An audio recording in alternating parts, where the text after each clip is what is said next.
Bienvenue, on est début 2026, c'est la fameuse période des bonnes résolutions, celle qu'on abandonne en général fin janvier. Mais la source qu'on analyse aujourd'hui, elle prend un peu le contre-pied. Pas de résolution, mais un défi, une vraie expérience sur un an. C'est exactement ça. Le texte nous vient d'un auteur, Rafa Axello, et le titre, il annonce la couleur. L'homme contre la machine et contre le buy and hold. C'est moins une résolution qu'une sorte de déclaration de guerre à une des stratégies d'investissement les plus sacrées. Notre mission aujourd'hui, c'est donc de décortiquer un peu cette expérience. Pourquoi est-ce qu'il s'attaque à ce monument? Quel buy and hold? Quelle est l'alternative qu'il propose? Et surtout, est-ce que c'est une quête qui a du sens ou juste un combat perdu d'avance dans la finance d'aujourd'hui? Oui, la tension est posée dès le début. Et il ne s'agit pas de critiquer pour critiquer. Ce texte propose une démarche, disons, quasi scientifique pour trouver autre chose. L'idée de fond, c'est de passer d'un investissement subi, passif, à une approche active, mais une approche guidée par les données, pas par l'instinct. Alors parlons-en de cette critique. L'auteur, il y va fort avec ses analogies pour décrire le buy and hold. La première, c'est de dire que c'est comme regarder de la peinture séchée. On voit tout de suite l'idée, l'ennui, la passivité. C'est une image qui parle à beaucoup de monde, je pense. Cette impression que, voilà, rien ne se passe, qu'on attend des années, des décennies, en espérant que ça paye à la fin. C'est le reproche de la lenteur. Mais il ajoute un détail qui change tout. C'est regarder de la peinture séchée, avec le risque que la peinture prenne feu tous les 5 ans. Et là, on n'est plus dans l'ennui, on est dans l'angoisse. L'analogie devient redoutable. Elle capture la violence des crashs qui peuvent anéantir des années de patience en quelques semaines. C'est le cœur de la critique. La source ne dit pas que le buy and hold ne fonctionne pas mathématiquement sur 50 ans, non. Ce qu'elle remet en cause, c'est son adéquation psychologique avec l'investisseur d'aujourd'hui. On vit dans un monde où l'on veut de l'action, du contrôle. Se sentir comme un passager impuissant dans un train qui peut dérailler, c'est une frustration énorme pour beaucoup de gens. Il craint qu'en réalité, ses intérêts composés ne servent qu'à payer son déambulateur. C'est brutal, mais ça résume parfaitement cette angoisse du temps. Est-ce que les fruits de mon investissement arriveront à temps pour que j'en profite vraiment ? Exactement. Ça déplace le débat. On n'est plus sur un terrain purement financier, on est sur celui du projet de vie.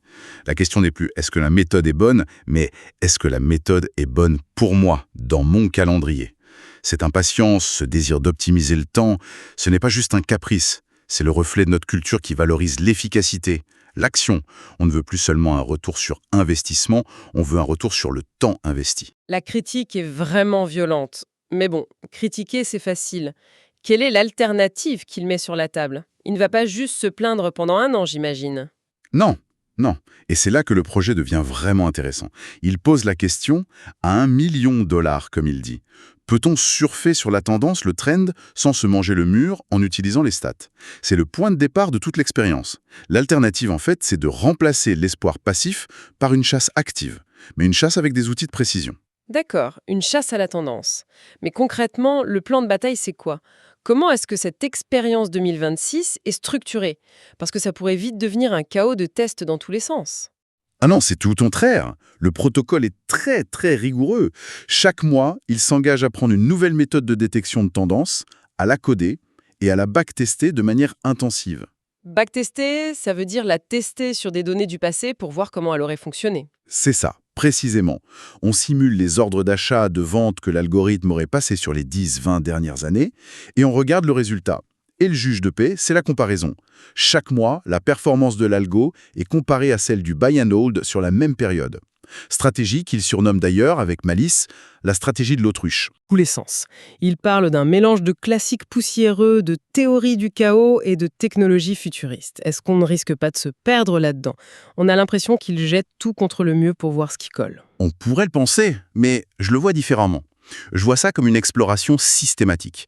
L'idée, c'est de ne fermer aucune porte a priori. Il veut vraiment tester l'arsenal complet de l'analyse quantitative. Et c'est ça qui est fascinant. Il cite des choses comme les filtres de Kalman. Les filtres de Kalman, ça sonne très, très complexe. Ça vient de l'aérospatiale, il me semble.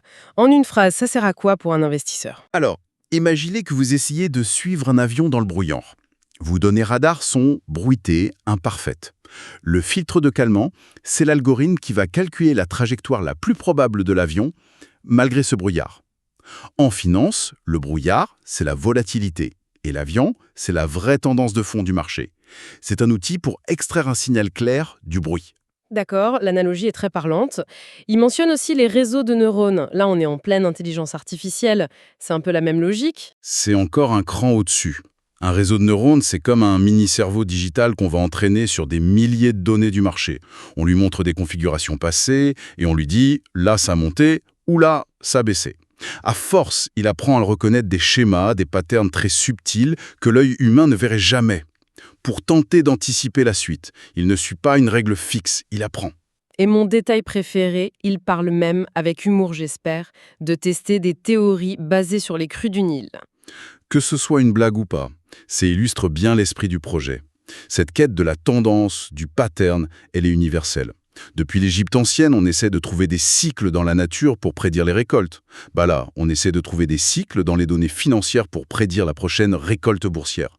C'est d'une démarche d'une curiosité intellectuelle qui est assez redoutable. Mais toute cette débauche de technologie, de maths, est-ce que ce n'est pas un peu un jeu intellectuel déconnecté de la réalité du marché?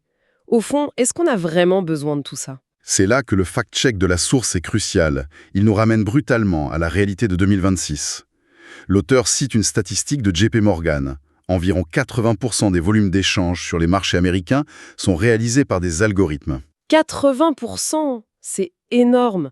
Concrètement, ça veut dire quoi pour l'investisseur particulier qui passe son ordre depuis son canapé? Ça veut dire que le jeu a complètement, mais complètement changé. Le véritable enjeu, ce n'est pas seulement que les machines dominent, c'est que le marché n'est plus un jeu de psychologie humaine, c'est un jeu de psychologie codée.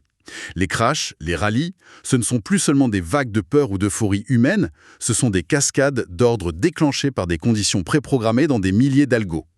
Du coup, l'expérience de Rafexello, c'est une tentative de déchiffrer ce nouveau code. Donc l'idée, ce n'est pas tant de battre les machines que de penser comme une machine pour survivre et idéalement prospérer. C'est tout à fait ça. Ne pas comprendre cette dimension, c'est comme essayer de naviguer sans comprendre les courants marins. On se fait emporter sans savoir pourquoi. Comprendre la logique d'un algorithme, même simple, c'est commencer à comprendre les forces qui animent vraiment le marché. C'est pour ça que la démarche est profondément éducative. L'auteur le dit lui-même, « Je veux te montrer que la finance, ce n'est pas de la magie noire, c'est de la logique. » C'est une belle promesse, démystifier la boîte noire. Et il y a un autre bénéfice, plus personnel. En se forçant à définir des règles claires, logiques, quantifiables pour acheter ou vendre, on se protège de son pire ennemi. Qui est? Lui n'a pas peur, il n'est pas euphorique. Il exécute un plan. Apprendre à en construire un, c'est apprendre à construire son propre plan et à s'y tenir. Et ça, c'est la clé pour éviter les erreurs classiques comme vendre en panique au plus bas. D'accord, la philosophie est claire, mais au-delà des idées, il y a aussi tout un écosystème concret qu'il met en place. Il propose une offre premium, un abonnement? Oui, à 8 € par mois.